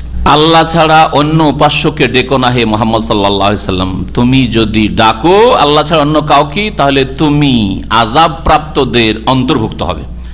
ও আনজির আশিরাতাকাল আকরাবিন, আর তুমি তোমার নিকট আত্মীয় স্বজনদেরকে সতর্ক করো। নবী করিম সাল্লাল্লাহু আলাইহি সাল্লামকে ইসলামের দাওয়াত দেওয়ার ক্ষেত্রে বিভিন্ন সময় বিভিন্ন স্তরের দাওয়াত দিতে বলা হয়েছে। প্রথম তাকে বলা হয়েছে যে ওয়া আনজির আশিরাতাকাল আকরাবিন, তুমি নিজের নিকট আত্মীয়দেরকে দাওয়াত দাও, নিকট আত্মীয়দেরকে দাওয়াত দাও বলা হয়েছে। তখন নবী করিম সাল্লাল্লাহু আলাইহি সাল্লাম সহিহ বুখারীতে এই riwayat রয়েছে যে সাফা পাহাড়ের উপর চলে, যে সাফা আর মারওয়া থেকে উমরা বা হজে গিয়ে আপনি সাই করছেন, সেই সাফা পাহাড়ের উপর নবী করিম সাল্লাল্লাহু আলাইহি সাল্লাম চাপলেন। আর চাপার পরে আমভাবে কুরাইশদেরকে ডাকলেন, কুরাইশদের বিভিন্ন গোত্রের নাম ধরে ধরে ডাকলেন, কুরাইশদের বিভিন্ন যে বিশিষ্ট ব্যক্তিদের নাম ধরে ডাকলেন, আর সবাই জমা হয়ে গেল। ইয়া সাবাহা, নবী করিম সাল্লাল্লাহু আলাইহি সাল্লাম জাহেলিয়াতের যুগে কোন শত্রুর যদি আক্রমণের আশঙ্কা ঘনিয়ে আসতো, যে শত্রু পক্ষ চলে এসছে, হঠাৎ করে কাউকে সতর্ক করতে হবে, কোনো জাতিকে সতর্ক করতে হবে, তো তারা এইভাবে চিৎকার করে ডাক দিত, ইয়া সাবাহা। সাবাহা মানে হচ্ছে হাই সকালে ভোরের অন্ধকারে আক্রমণ হইতে যাচ্ছে, আক্রমণ হইতে যাচ্ছে, সাবধান। আর বিছানা থেকে লাফ দিয়ে সব উঠে পড়েছে, অস্ত্র নিয়ে প্রস্তুতি কি হতে যাচ্ছে। তো নবী করিম সাল্লাল্লাহু আলাইহি সাল্লাম এইভাবে দাওয়াত দিয়েছিলেন তাদেরকে। আর পাহাড়ের উপরে চড়ে আছেন, সবাই হাজির হইল। হ্যাঁ, আবু লাহাব হাজির হয়েছে, আরবদের নেতারা হাজির হয়েছে, বংশধর হাজির হয়েছে। আবু লাহাব নবী সাল্লাল্লাহু আলাইহি সাল্লামের চাচা, কট্টর দুশমন। প্রথম অবস্থায় যখন এই আয়াত নাজিল হয়, নবী করিম সাল্লাল্লাহু আলাইহি সাল্লাম ওই হাদিস থেকে এখান থেকে আপনাদেরকে শোনাই, যাতে বুঝতে আরো সুবিধা হবে। বলছেন যে নবী করিম সাল্লাল্লাহু আলাইহি সাল্লামের উপর যখন এই আয়াত নাজিল হলো, ওয়া আনজির আশিরাতাকাল আকরাবিন, আতান নবী সাল্লাল্লাহু আলাইহি ওয়াসাল্লাম সাফার উপর নবী সাল্লাল্লাহু আলাইহি ওয়াসাল্লাম চললেন। ফাসাইদা আলাইহি সুম্মা নাদা, ডাক দিলেন, ইয়া সাবাহা ফাজতামান নাসু ইলাইহি বাইনা রাজুল ইয়াজিউ ইলাইহি বাইনা রাজুল ইয়াবাসু রাসূলা। দৌড় দিয়ে ছুটে আসছে, আর কে বলছে ডাকো ডাকো, সবকে ডাকো, কি হয়েছে ডাকো ডাকো। সব হাজির। ফাকালা রাসূলুল্লাহ রাসূলুল্লাহ বললেন, ইয়া বানি আব্দুল মুত্তালিব, হে আব্দুল মুত্তালিবের বংশধর, ইয়া বানি ফেহের, হে ফেহেরের বংশধর, হে ইয়া বানি লুয়াই, হে লুয়াইয়ের বংশধর। আর আইতুম, এক একটি করে ডাক দিলেন সবকে। তারপর বাচ্চা বলো তো, লাউ আখবারতুকুম আন্না খাইলান বিসাফি হাযাল জাবালে তুরিদু আন তুগীরা আলাইকুম সাদ্দাকতুমুনি, যদি তোমাদেরকে বলি যে এই পাহাড়ে আমি চড়ে আছি, আর পাহাড়ের পিছন দিকে তোমরা কিন্তু দেখতে পাচ্ছ না, ওইদিকে তোমাদের জনবস্তি নেই, ওই দিক থেকে শত্রু পক্ষ তোমাদের উপর আক্রমণ করতে যাচ্ছে, হানা দিতে যাচ্ছে, আসাদ্দাকতুমুনি, বিশ্বাস করবে আমাকে না বিশ্বাস করবে না, বলো তো দেখি। তখন তারা বলছে, কালু নাম, হ্যাঁ অবশ্যই বিশ্বাস করবে। ইয়া মুহাম্মদ মা জাররাবনা আলাইকা ইল্লা সিদকান, এই 40 বছর তোমার বয়স হয়ে যাচ্ছে, জীবনে তোমাকে কোন সত্য ছাড়া মিথ্যা কথা বলতেই শুনিনি, কি করে তোমাকে বিশ্বাস করবো না? অবশ্যই তোমাকে বিশ্বাস করব, তুমি যদি বলো অবশ্যই বিশ্বাস করি। কালা, তখন নবী করিম সাল্লাল্লাহু আলাইহি ওয়াসাল্লাম এই ভূমিকার পরে বললে, ফাইন্নী নাযীরুল লাকুম বাইনা ইয়াদাই আযাবিন শাদীদ, কঠোর আল্লাহ পাকের আযাবের সামনে তোমাদেরকে আমি সতর্ক করছি, দেখো এখনো সতর্ক, সাবধান হয়ে যাও, আল্লাহকে ভয় করো, আল্লাহ পাকের প্রতি ঈমান নিয়ে আসো, রাসূলের প্রতি ঈমান নিয়ে এসো, আমি তোমাদের জন্য রাসূল হয়ে এসেছি। ফাকাল আবু লাহাব, এই কট্টর দুশমন চাচা আর আপনজন শত্রু হলে বেশি কষ্ট লাগে। নবী করিম সাল্লাল্লাহু আলাইহি ওয়াসাল্লাম সিরাত থেকে এই শিক্ষাও নিতে হবে, আপনার আপনজন কট্টর শত্রু হইতে পারে, দুশমন হইতে পারে। আবু লাহাব বলে উঠলো, তাব্বান লাকা সায়রাল ইয়াউম, আজকের দিন হে মুহাম্মদ তোমার সর্বনাশ হোক, তোমার ধ্বংস হোক। তাব্বা বলেছিল, তাব্বান লাকা, মুহাম্মদ তুমি ধ্বংস হও আজকে। আউযুবিল্লাহ। আমা দাওতানা ইল্লা লিহাযা, অন্য হাদিসে রয়েছে যে এই জন্য তুমি আলেহাজা জামাতানা, এই ভাষা দিয়ে বলেছ, এই জন্য আমাদেরকে একত্রিত করেছ, এই জন্য আমাদেরকে ডেকেছ চিৎকার করে তুমি।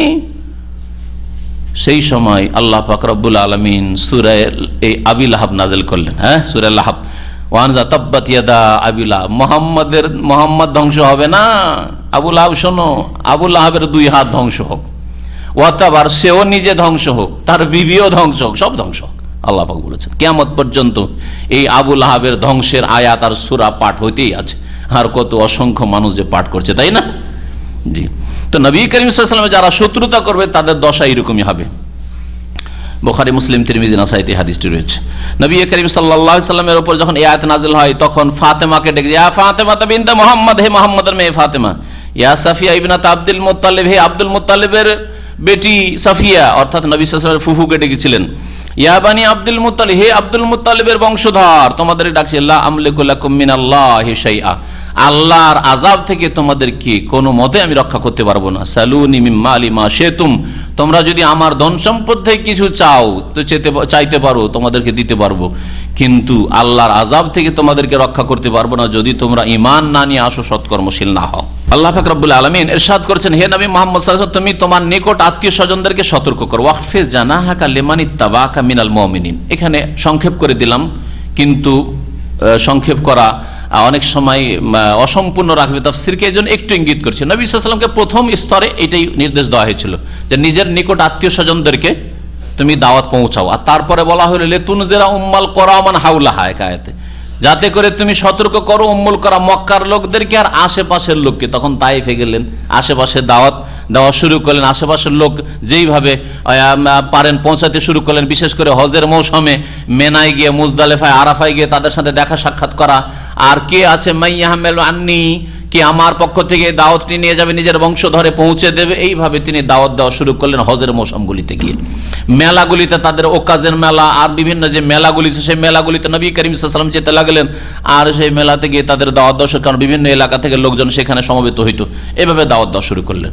এটা দ্বিতীয় স্তর ছিল। তৃতীয় স্তরে নবী করিম সাল্লাল্লাহু আলাইহি সাল্লামের দাওয়াত দূরে দেওয়া শুরু করলেন। আল্লাহ পাক কোরআনে কারীমের এইরকম অনেকগুলি আয়াত রয়েছে যে আয়াতগুলো সারা বিশ্বের জন্য নবী সাল্লাল্লাহু আলাইহি ওয়াসাল্লামের দাওয়াত, এই কথা বলা হয়েছে, লে উনজিরাকুম বিহি ওয়া মান বালাগ, যাতে করে তোমাদেরকে আমি কোরআন দিয়ে সতর্ক করি, আর যার কাছে কোরআনের দাওয়াত পৌঁছিবে, মানে সবার জন্য, সবার জন্য।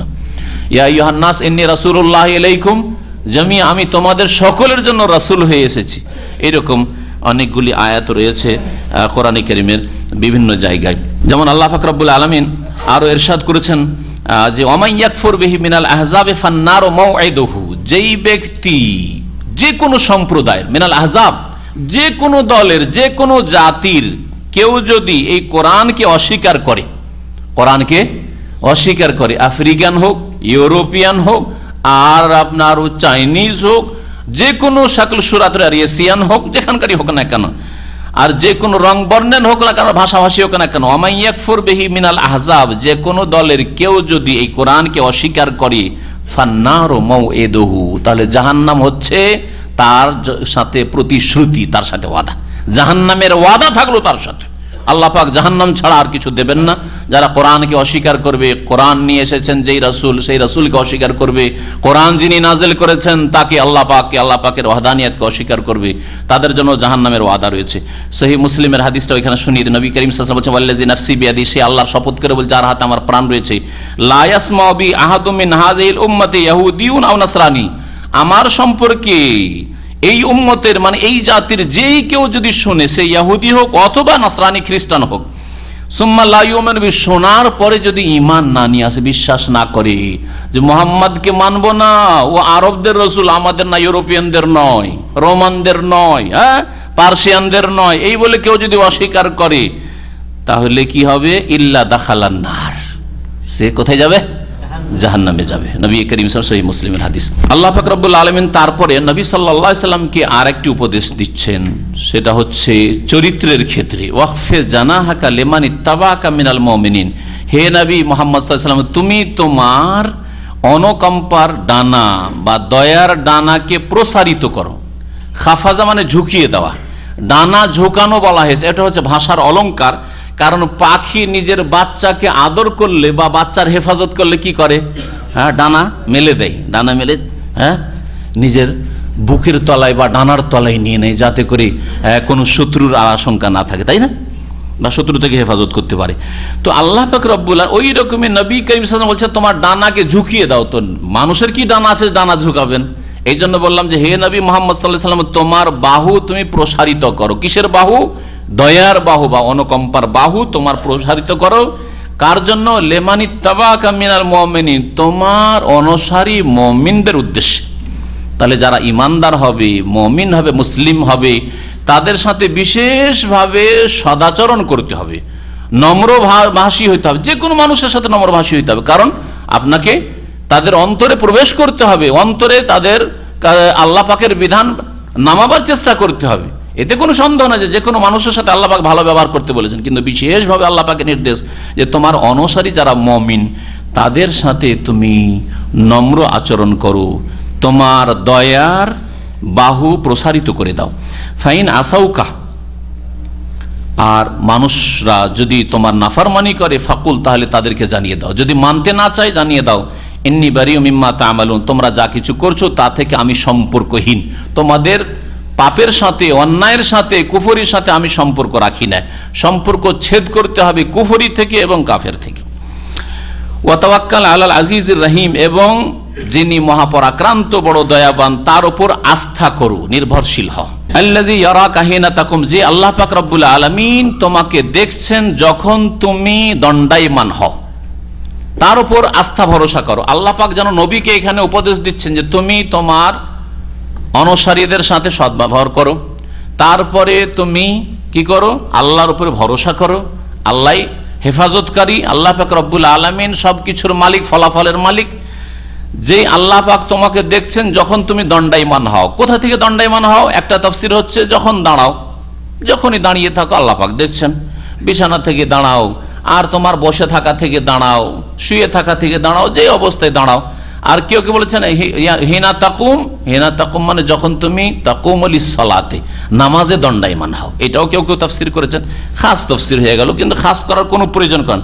নামাজের অবস্থায় দাঁড়ানোকেও শামিল, আর যে কোনো অবস্থায় দাঁড়িয়ে থাকাকে শামিল। আল্লাহ পাক দেখছেন সর্ব অবস্থায়। আর কেউ কেউ নামাজের সাথে যারা খাস করেছেন তারা বলছেন যে এখানে একা নামাজের কথা বলা হয়েছে, যখন তুমি তাহাজ্জুদের নামাজ পড়ো অথবা সুন্নত নফল নামাজ পড়ো তখন তুমি একা দাঁড়াও, এটা বোঝানো হয়েছে। ওয়া তাকাল্লুবাকা ফিস সাজিদিন, আর যারা নামাজি সেজদাকারী তাদের সাথে যখন তোমার চলাফেরা থাকে, অর্থাৎ যখন জামাতে তুমি নামাজ পড়ো তখন আল্লাহ পাক তোমাকে দেখেন। তাহলে এই আয়াত দ্বারা বোঝানো হয়েছে যে জামাতে নামাজ পড়তে হবে। নবী করিম সাল্লাল্লাহু আলাইহি ওয়াসাল্লামকে বলা হয়েছে যে তাকাল্লুবাকা ফিস সাজিদিন, তোমার চলাফেরা বা তোমার উঠা বসা কার সাথে? সেজদাকারীদের সাথে, বা যারা নামাজি তাদের সাথে হবে। ইন্নাহু হুয়াস সামিউল আলিম, সে আল্লাহ পাক রব্বুল আলামিন নিঃসন্দেহে সর্বশ্রোতা, সবকিছু শোনেন এবং সবকিছু জানেন। এরপরে আল্লাহ পাক বলছেন হাল ওয়ানাব্বিউকা আলা মান তানাজ্জালু শায়াতিন, কারণ কাফের মুশরিকরা বলতো যে শয়তান আসে মুহাম্মদের কাছে আর এসে কিছু শিখিয়ে দেয়, জানিয়ে দেয়, আর এই মুহাম্মদ হচ্ছে গণক। আল্লাহ পাক অস্বীকার করে বলছেন যে মুহাম্মদের কাছে তো শয়তান আসেই না। শয়তান কার কাছে আসে শুনবে? শুনে নাও। আল্লাহ পাক বলছেন হাল ওয়ানাব্বিউকুম, হে মানুষ তোমাদেরকে জানিয়ে দেব কি, আলা মান তানাজ্জালু শায়াতিন, ওই সব লোক সম্পর্কে যাদের উপর শয়তান নেমে আসে, শয়তান অবতীর্ণ হয়। তানাজ্জালু আলা কুল্লি আফাকিন আসিম, শয়তান নেমে আসে প্রত্যেক মিথ্যুক। আফাক, ইফক মানে মিথ্যা, বা মিথ্যা যে অপবাদ দেয় এই ইফক বলা হয়। আফাক মানে মহামিথ্যাবাদী, চরম যে মিথ্যাবাদী, আর আসিম চরম পাপিষ্ট, যে পাপিষ্ট আর চরম মিথ্যাবাদী তার কাছে শয়তান নেমে আসে। আর মুহাম্মদ সাল্লাল্লাহু আলাইহি সাল্লাম সম্পর্কে তোমরা ভালো করে জানো যে জীবনে একটা মিথ্যা কথা বলেন, তাহলে তার কাছে শয়তান কি করে আসতে পারে? শয়তান নেমে আসে যে চরম মিথ্যাবাদী আর চরম পাপিষ্ট, সবসময় পাপে ডুবে থাকে, নাপাকি ডুবে থাকে, অন্তর না পাক, শরীর না পাক, কখনো পাক পবিত্র হয় না, না ওযু না ফরজ গোসল, এইরকম নাপাকদের কাছে শয়তান থাকে। এইরকম নাপাক জায়গায় যারা থাকে, যেখানে পাপ হচ্ছে, দুর্গন্ধ, ওই সব জায়গায় থাকে শয়তান। এই জন্য গণকদের বাড়িতে বা যেখানে শিরক কুফরি হয় দেখবেন গন্ধে থাকা যাবে না, খুব দুর্গন্ধ থাকে ওখানে, মানে শয়তানকে যেহেতু ডাকে এই জন্য নাপাক করে রাখতে হবে, নোংরা করে রাখতে। ইউলকুন আসসাম, আর এই শয়তানরা কি করে, কান পেতে থাকে। ইউলকুন আসসাম, শয়তানরা কান পাতে, আকাশ পথে গিয়ে কান পেতে থাকে যে ফেরেশতারা কি আলোচনা করছে, ওপরে কি হচ্ছে, ওগুলো শুনবো, শোনার পরে গণকদেরকে শোনাবো। এটা তাহলে ইউলকুন আসসাম, শয়তানদের সম্পর্কে বলা হয়েছে জিন শয়তান কান পেতে থাকে। আর কেউ কেউ বলেছেন যে না, এটা গণকদের সম্পর্কে বলা হয়েছে, শয়তানরা একটা কথা শুনে নাই। যেমন নবী সাল্লাল্লাহু আলাইহি ওয়াসাল্লামের এই মর্মে বেশ কিছু হাদিস রয়েছে যে গণকরা কি করে সত্য কথা বলে। 100টা মিথ্যার মধ্যে একটা সত্য থাকে আসলে, নবী করিম সাল্লাল্লাহু আলাইহি ওয়াসাল্লামের হাদিস রয়েছে। ওই একটা কথা যে সত্য ঘটে যায় তাতেই লোকেরা বিশ্বাস করা শুরু করে, যে দেখো এই যে যেমন বলেছিল তেমনটাই হইলো। বলছে যে বিবাহ বিচ্ছেদে বিবাহ টিকবে না, দেখো টিকলো না, লাস্টিং করলো না বিবাহটা। হ্যাঁ, একটা সত্য, বাকি যে 100টা মিথ্যা ওর কোনো খোঁজ খবরই নেই। শয়তানরা ওপরে কান লাগায়, এটা একটা তাফসীর। আর কেউ কেউ বলছেন না, এখানে কান পেতে থাকে মানে গণকরা কান পেতে থাকে, গণকদের কাছে জিন শয়তান নেমে আসে, তখন কান লাগিয়ে বসে থাকে, আর ওই শয়তান তাকে বলতে থাকে যে এই হবে, এই হবে। ওই একটা সত্য আর বাকি মিথ্যা লাগায়, কিছু শয়তান মিথ্যা লাগায় আর গণকরা মিথ্যা লাগায়। ফায়াকযিবু মাহা মিআতা কাযিবা, নবী সাল্লাল্লাহু আলাইহি ওয়াসাল্লাম বলেছেন যে ওই একটা সত্যের সাথে 100টি ঝুট, 100টি মিথ্যা মিশিয়ে দিয়ে বলে। আর ফায়ুসাদ্দিকু বিতিলকাল কালিমা, ওই একটি সত্য কথার কারণে ওই গণককে লোকেরা বিশ্বাস করে। ওয়া আকসারুহুম কাযিবুন, আর তাদের অধিকাংশ হচ্ছে মিথ্যাবাদী। অধিকাংশ জিনেরা হচ্ছে মিথ্যাবাদী, আর অধিকাংশ গণকরাই হচ্ছে মিথ্যাবাদী। দুই দল সম্পর্কে আল্লাহ বলেছেন। ওয়াশ-শুআরা ইয়াত্তাবিউহুমুল গাওয়ুন, এখান থেকে আল্লাহ পাক আর এক সংশয়ের খণ্ডন করছেন বা আর একটি বিভ্রান্তির, যে কাফের মুশরিকরা নবী সাল্লাল্লাহু আলাইহি ওয়াসাল্লাম থেকে মানুষকে দূরে সরাবার জন্য বলতো যে মুহাম্মদ কবি গো, কাব্য রচনা করছে, এর কাছে কোনো ওহী আসে না, ফেরেশতাও আসে না, এই আল্লাহর কথা নয়, নিজেরই কবি কাব্য রচনা। আল্লাহ ওর খণ্ডন করছেন যে মুহাম্মদ সাল্লাল্লাহু আলাইহি ওয়াসাল্লাম কবি কি করে হইতে পারেন, অথচ অধিকাংশ কবিরা এমন হয় যে তাদের ডানে বামে যারা থাকে তারা পথভ্রষ্ট, গোমরাহ, খারাপ চরিত্রের, তাদের কথার ঠিক নেই। অশ্শুআরা ইয়াত্তাবিউহুমুল গাওয়ুন, আর কবিরা, শায়েরের বহু বচন আছে শুআরা, কবিরা এমন যে ইয়াত্তাবিউহুমুল গাওয়ুন, তাদের পথভ্রষ্টরাই অনুসারী হয়। কবিদের পিছনে ছুটে কারা, পথভ্রষ্টরা অধিকাংশ ক্ষেত্রে। আলাম তারা আন্নাহুম ফি কুল্লি ওয়াদিন ইয়াহিমুন, হে নবী তুমি কি দেখো না যে এই কবিরা কি করে কাব্য রচনার উদ্দেশ্যে, ফি কুল্লি ওয়াদিন ইয়াহিমুন, ওয়াদিন মানে হচ্ছে মাঠ, ময়দান বা উপত্যকা, প্রত্যেক ময়দানে এরা উদ্ভ্রান্ত হয়ে ঘুরে বেড়ায়। কবিরা প্রত্যেক ময়দানে কি করে, উদ্ভ্রান্ত হয়ে ঘুরে বেড়ায়। এই ময়দানটা কি, এটা ভাষার ময়দান, একটা হচ্ছে ভাষার ময়দানে, ভাষারও একটা ময়দান আছে, ফিল্ড আছে, জি। আর একটা হচ্ছে মাঠে ঘাটে, দুটোই ঠিক। কবিরাকে দেখবেন যে বিভিন্ন জায়গায় বিভিন্ন দৃশ্য দেখে, নদীর দৃশ্য দেখলো আর বলে দিল যে আমাদের দেশের নদী কি আঁকে বাঁকে চলে, হ্যাঁ। ফুল বাগান দেখলো, দেখ তখন কাল্পনিক কিছু বানিয়ে একটু দেখলো আর অতিরঞ্জন করে বাড়িয়ে কিছু বলে দিল, হ্যাঁ। এটা হচ্ছে ভালো দিক, প্রশংসা করার জন্য অতিরঞ্জন করে থাকে। বিভিন্ন মাঠে ঘাটে যেখানে সেখানে পাহাড়ের একটা দৃশ্য দেখলো, হরিণের দৃশ্য দেখলো, সুন্দরবনের দৃশ্য দেখলো, আর একটা কাব্য রচনা করে দিল। এই প্রত্যেক মাঠে ঘাটে যেখানে সেখানে উদ্ভ্রান্ত হয়ে ঘুরে বেড়ায়, এটা হচ্ছে কবিদের চরিত্র সাধারণত। তাহলে মাঠ মানে প্র্যাকটিক্যাল মাঠের কথাই বলা হয়েছে, বিভিন্ন এলাকায় তারা ঘুরে বেড়ায় উদ্ভ্রান্ত হয়ে। আর কেউ কেউ বলেছে ভাষার বিভিন্ন ময়দানে ঘুরে বেড়ায়। ভাষার ময়দান আছে, ভাষার একটা ময়দান হচ্ছে যে প্রশংসা করা কারো, প্রশংসা করতে গিয়ে এমন চড়াইতে চড়াইতে তিলকে তাল করে ফেললো। রাজাদের, শাসকদের, আমিরদের প্রশংসা করতে গিয়ে যুগে যুগে কবিরা এমন বাড়াইতো রে বাপরে বাপ, এইরকম মানুষ আর পয়দাই হয়নি, এর মতো মানুষই পয়দা হয়নি। আবার কুৎসা গাইতে যখন শুরু, কুৎসার ময়দান, আর একটা ময়দান হচ্ছে হেজো, কুৎসার ময়দান হচ্ছে মাধা প্রশংসা, একটা হচ্ছে হেজো। কুৎসা যখন গাওয়া শুরু করলো, ব্যঙ্গ করা শুরু করলো, নামাইতে নামাইতে নামাইতে পাতালে মাটিতে পুঁতেই দিল কোন মানুষ। এটা হচ্ছে কবিদের চরিত্র, কবিদের চরিত্র। এইরকমই যখন শোক, কারো শোক হয়েছে, শোককে এমন বাড়াইতে লাগলো, শোক সম্পর্কে মার্সিয়া যেটাকে বলা হয়, শোক সম্বলিত যে কবিতা থাকে আরবিতে রাসা বা মার্সিয়া বলা হয়, এমন শোক গীতি গাইতে শুরু করলো যে বাড়াইতে কি থেকে কি করে দিল। এইরকম শোক মনে হয় মানব জাতির ইতিহাসে কখনো হয়নি। এগুলিকে বলা হচ্ছে ফিকুল্লি ওয়াহিদের, প্রত্যেক ভাষার ময়দানে, প্রত্যেক ভাষার ময়দানে কাব্য রচনাকারীরা কি করে থাকে, উদ্ভ্রান্ত হয়ে ঘুরে বেড়ায় কল্পনার জগতে। কি করতে হবে এটাকে, একটা কোনো কিছু দেখলো, প্যালেস দেখলো, ওটাকে এখন কবিতার আকারে পেশ করতে হবে, তখন কল্পনা জল্পনা শুরু করলো কি বলতে পারি সম্পর্কে। কোন একটি মহিলা দেখলো, এর সৌন্দর্য বর্ণনা করতে, আর এ মাথা থেকে পা পর্যন্ত, তার চুল, তার নাক, তার হাত, তার পা ইত্যাদি, তার শাড়ি কাপড় শুরু করে দিল। আছে, আপনারা যেহেতু কবিতার ময়দানে ঢুকেননি, কিন্তু আমরা কবিতা যেহেতু পড়েছি, জাহিলি যুগের কবিতা পড়েছি, ইসলামী যুগের কবিতা পড়েছি, আদবে সাহিত্য, আরবি সাহিত্যে, সেই জন্য জানি। সুবহানাল্লাহ, যখন যা দেখলো শুরু করে দিল। আর অধিকাংশরা চরিত্রহীন জাহিলি যুগের কবিরা ছিল, সুতরাং তার যে প্রেমিকা ছিল, প্রেমিকার প্রশংসা করতে করতে এমন করলো, বলছে যে হাওয়া এইরকম মেয়ে আর পয়দাই করেনি, লাম তালে হাওয়াও, আমার প্রেমিকার মতো আর এই হাওয়া, আদম আলাইহিস সালামের বিবি জীবনে মানে কোন মহিলা এত সুন্দরী পয়দা করতে পারেন। এগুলো হচ্ছে উদ্ভ্রান্ত হয়ে ঘুরে বেড়া কবিদের, এটা হচ্ছে কবিদের চরিত্র। তাহলে নবী সাল্লাল্লাহু আলাইহি ওয়াসাল্লাম এত চরিত্রবান মানুষ, উত্তম চরিত্র অধিকারী, তার এই চরিত্র হইতে পারে, তিনি কবি হইতে পারেন না? এই যে নবী সাল্লাল্লাহু আলাইহি ওয়াসাল্লামের প্রকৃতিতে চরিত্র ছিল না, প্রকৃতিতে এই কবিতার চরিত্র, কাব্য রচনার চরিত্র ছিল না। কার মধ্যে জন্মগত কাব্য রচনার থাকে, প্রতিভা থাকে। ও বেশি পড়ার নাই, ক্লাস 4-5 পড়েছে, প্রাইমারি থেকে কবিতা বলা শুরু করে। আবার কি এমএ পাশ করলো, বলে এক লাইন কবিতা রচনা করে দাও, পারবে না, ওর প্রকৃতিতে নেই, প্রতিভাতে নেই। তো নবী করিম সাল্লাল্লাহু আলাইহি ওয়াসাল্লামকে এই জন্য এই কাব্য রচনার প্রতিভা আল্লাহ দেননি, কারণ এই কাব্য রচনা করা অধিকাংশ অসৎ লোকদের কাজ। অধিকাংশ বলছি কারণ যাতে করে ওই ব্যতিক্রম হয়, কিছু ভালো লোক, যেমন আল্লামা ইকবাল, আজকালকার যুগে ইসলামিক কবি, এইরকমই ভালো কবিতা যারা রচনা করেছে, যে কোনো নাম আসতে পারে তাতে। নবী করিম সাল্লাল্লাহু আলাইহি ওয়াসাল্লামের প্রথমে বলবো যে সাহাবায়ে কেরাম, হাসান বিন সাবেদ কবি ছিলেন, আব্দুল্লাহ বিন রাওয়াহা কাব্য রচনা করতেন, কাব রাদিয়াল্লাহু তাআলা আনহু, কাব বিন মালিক এরা কাব্য রচনা করতেন, কবিতা বলতেন।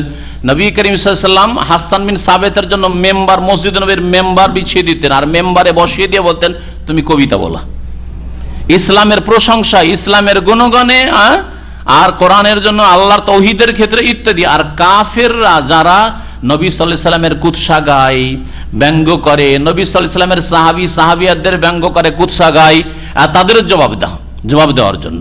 এবং তোমার সাথে জিবরাইল আলাইহিস সালাম আছে, জিবরাইল আলাইহিস সালাম তোমার সাহায্য সহযোগিতা করছেন, এ কথা বলতেন নবী করিম সাল্লাল্লাহু আলাইহি ওয়াসাল্লাম। ওদের সম্পর্কে শেষ আয়াতে বলা হয়েছে এরা ব্যতিক্রম।